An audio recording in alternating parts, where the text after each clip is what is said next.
If lately you've been feeling tired, but you can't quite explain why, stay with me. Because what you're experiencing might not be laziness, not a lack of discipline, and not weakness either. It's something more silent, deeper, more dangerous. You've kept moving forward. You've met responsibilities. You've replied to messages. You've made important decisions. From the outside, everything seems normal. But inside, something feels drained, as if you're carrying a constant weight that no one else can see. It's not physical pain. It's not a visible tragedy. It's a continuous pressure that doesn't rest even when you sleep. And the most unsettling thing is that no one notices because you keep functioning. And when you keep functioning, the world assumes you're fine. But tell me something, how long have you been strong without pause? In previous episodes, we talked about the fear of the future, the anxiety that tightens the chest, the burden of not feeling like you're progressing enough. But today we delve into a deeper level, because when all that accumulates, a type of exhaustion appears that doesn't scream. It just weighs.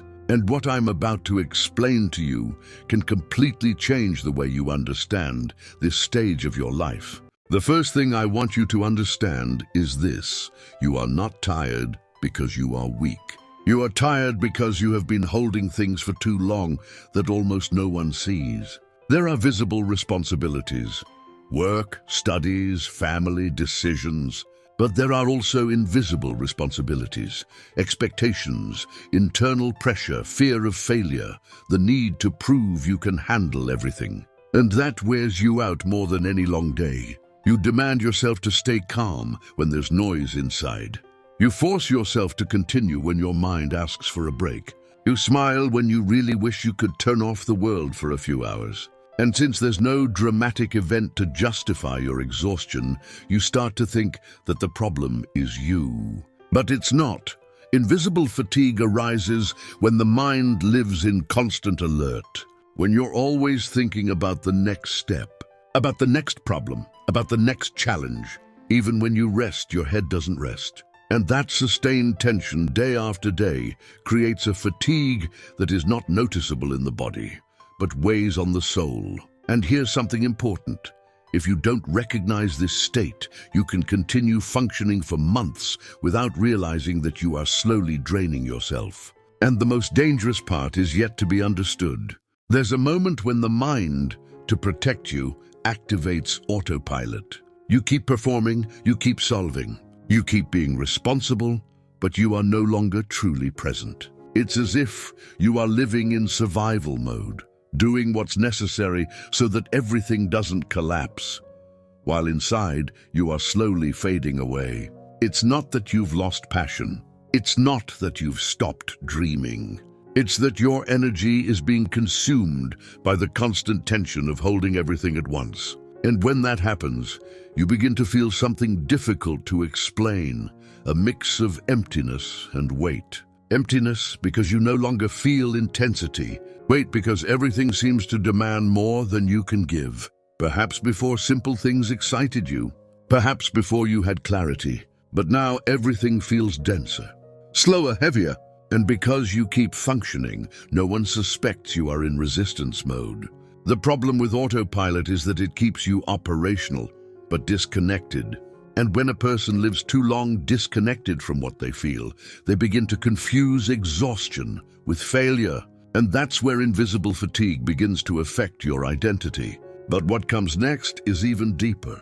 There is a type of tiredness that arises when you become the person who always solves things. The strong one, the responsible one, the one who organizes, the one who cheers up, the one who keeps everything in order when others become unstable. From the outside, this seems admirable, and it is. But inside, it comes with a silent cost. Because when you are the one who can always manage, you feel like you don't have permission to fall. You don't have space to say, "I don't know." You don't have room to show fragility.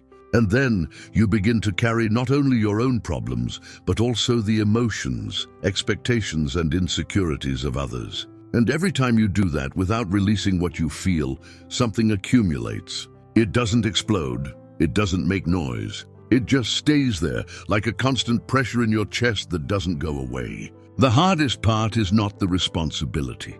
The hardest part is the feeling that if you let your guard down, everything will fall into disorder.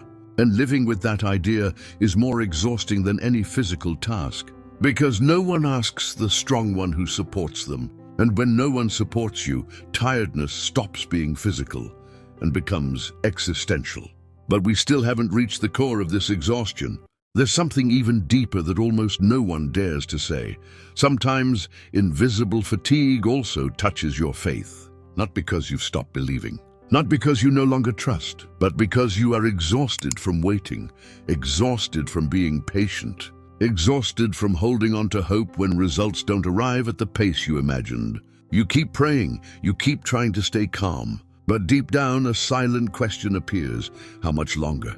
And that question doesn't come from rebellion, it comes from weariness. It comes from having been strong for too long without seeing real rest. The difficult thing is that when faith feels heavy, many think they are failing spiritually, that they should believe more, that they should trust better. But exhaustion does not mean an absence of faith. It means you have been walking long inner distances without stopping to breathe. And here's something you need to hear clearly: waiting is not standing still. Even if you feel slowness, invisible processes may be forming in silence. Processes that make no noise, but are preparing something greater. And what happens when you understand this completely changes the way you interpret your fatigue. But the most confronting part is still missing. When invisible fatigue prolongs, it starts whispering dangerous things in your mind. You're not the same. You're losing your strength. You used to be able to handle more. And little by little, without realizing it, you start interpreting exhaustion as incapacity. That's the biggest mistake. Tiredness doesn't mean you're failing. It means you've been functioning for too long without an emotional break.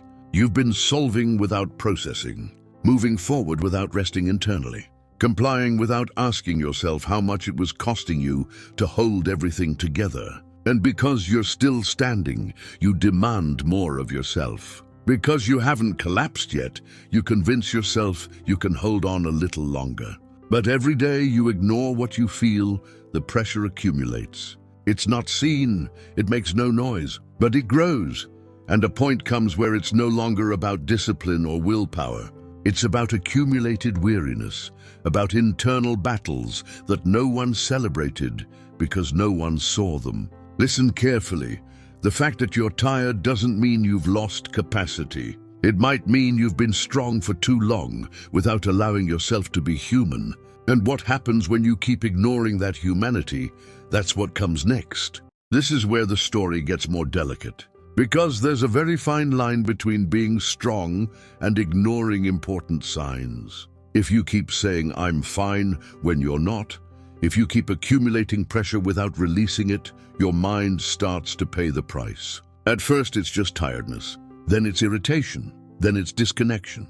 And one day, you find yourself reacting without knowing exactly why. It wasn't a big event. It wasn't a sudden tragedy. It was accumulation of unshared responsibilities, of unexpressed emotions, of unquestioned expectations. And the most dangerous thing about invisible fatigue is that it seems normal. You get used to living drained. You get used to functioning on minimal energy. You get used to surviving. But surviving is not living. If you ignore this stage, you might end up confusing your exhaustion with your identity. You might start to believe you are cold, distant, or unmotivated, when in reality you are saturated. And here comes the necessary confrontation. Continuing to endure is not always bravery. Sometimes it's fear of stopping and looking at what hurts inside. And what happens when you finally stop changes everything. And this is where everything begins to change. Because perhaps this tiredness didn't come to destroy you, but to stop you. Perhaps it's not a sign that you're losing strength, but a warning that you need to reorganize your inner self. There are stages in life where the soul gets tired of surviving on autopilot. It gets tired of complying senselessly. It gets tired of sustaining without direction. And when that happens, exhaustion ceases to be an enemy and becomes a message. A message that says something needs adjustment. No more speed, no more demands without pause, no more constant pressure, but conscious direction. Because when you keep pushing yourself without checking what you feel, you empty yourself. But when you stop and listen to what's happening inside you, something aligns. Something orders itself. Something begins to heal. Invisible fatigue can be the breaking point between living to uphold expectations and beginning to live with real purpose. And if this part is resonating with you, pay attention. You are not here by chance. This series did not appear in your life by accident. Because what follows after tiredness is not failure, it is transformation. And we still need to understand how that transformation occurs. Listen to this with absolute clarity. You are not broken. You are not losing your essence. You are not becoming weak. You are waking up from a stage where you lived upholding too much without questioning it. Invisible tiredness is not a sign that your story has ended. It is a sign that an old version of you can no longer live the same way. And that's scary, because when something changes within, everything around starts to feel unstable. But instability is not always a fall. Sometimes it is transition. Perhaps this exhaustion did not come to paralyze you, but to force you to look at what you had been ignoring. Your limits, your true priorities, your need for support, your desire to live with more intention and less pressure. The mistake would be to stay the same after having understood this. The mistake would be to return to autopilot when you already know it was draining you. And here is the revelation. Tiredness can be the beginning of a more conscious reconstruction. It can be the point where you decide to stop surviving and start choosing. If you made it this far, something inside you is looking for more than rest. It is looking for direction. And what you do after recognizing this defines the next stage of your life. Listen to this with absolute clarity. This is the moment where you decide what to do with what you've just understood. Because now you know you're not broken. You know you're not weak. You know this tiredness isn't failure. It's a sign.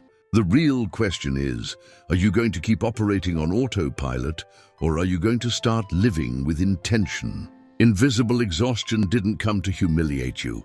It came to wake you up, to show you that you can't keep holding everything alone, that you need direction, not just resilience, that you need clarity, not just discipline. And here's the powerful shift. Perhaps this stage isn't the end of your strength. It's the beginning of a more conscious version of yourself. A version that knows how to set boundaries, that knows how to ask for help, that knows how to reorganize priorities without guilt. Tiredness was the alarm, but awakening is the decision. If this message touched something deep within you, don't stop here. This series was designed as a process, not as an isolated episode. The next chapter will help you understand what to do after recognizing this state. Continue in the playlist Anxiety, Mind, and the Weight of the Future, and keep moving forward step by step. And if you feel you need more practical and structured guidance to refocus your inner self, there's a resource in the description that can accompany you in that process. You're not tired because you're losing. You're waking up because you're ready to change.